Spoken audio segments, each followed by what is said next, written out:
తెలుగుదేశం పార్టీలో మా కుటుంబం గత 40 సంవత్సరాలుగా పార్టీ పుట్టినప్పటి నుంచి ఈ రోజు వరకు తెలుగుదేశం పార్టీలో చాలా నిజాయితీగా సిన్సియర్గా సొంత డబ్బులు ఖర్చు పెట్టుకొని ఆస్తులు పోగొట్టుకొని పార్టీ సిద్ధాంతాలకు కట్టుబడి పార్టీ కోసం పనిచేయడం జరిగింది.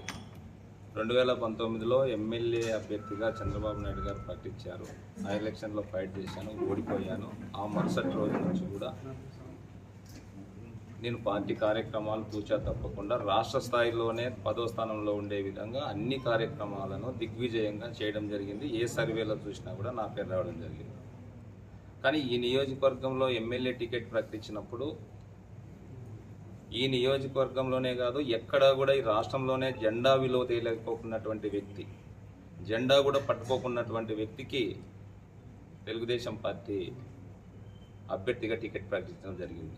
కార్యకర్తలంతా విశ్వాసం చెందినారు. మాకు కూడా ఆశ్చర్యానికి గురయ్యాం. ఏంటి పరిస్థితిని చూస్తే కేవలం టికెట్ తీసుకున్నటువంటి వ్యక్తి డబ్బులు ఇచ్చి కొనుక్కొని వచ్చినామని చెప్పి బాహాటంగా ప్రచారం చేస్తాననేది అందరికీ తెలిసిన అంశం. ఈ సందర్భంలో ఒక ఆశయం కోసం, ఒక పద్ధతి కోసం పనిచేయాలనే ఆలోచనతో తెలుగుదేశం పార్టీలో 40 సంవత్సరాలుగా ఒక ఆశయం కోసం పనిచేయడం జరిగింది. ప్రజా సమస్యలపైన పోరాటం జరిగింది. ఈరోజు ఇటువంటి పరిస్థితుల్లో ఎలా పనిచేయాలి, ఏం చేయాలి, ప్రజా సమస్యలు ఏ విధంగా ముందుకు తీసుకెళ్లాలనే ఆలోచన చేస్తున్నటువంటి సందర్భంలో 100 మంది నాతో నడుస్తున్నటువంటి నాయకులు, 1000 మంది నా అభిమానులందరికీ ఏం చేయాలని ఆలోచన చేస్తున్నటువంటి సందర్భంలో నేను పనిచేసినటువంటి పార్టీ నాయకులు గుర్తించకపోయినా ముఖ్యమంత్రి వైఎస్ జగన్మోహన్ రెడ్డి గారు గుర్తించి తోపిదిర్తి ప్రకాష్ రెడ్డి అన్న గారు ఎమ్మెల్యే గారిని, పైల నరసింహయ్య అన్న గారిని,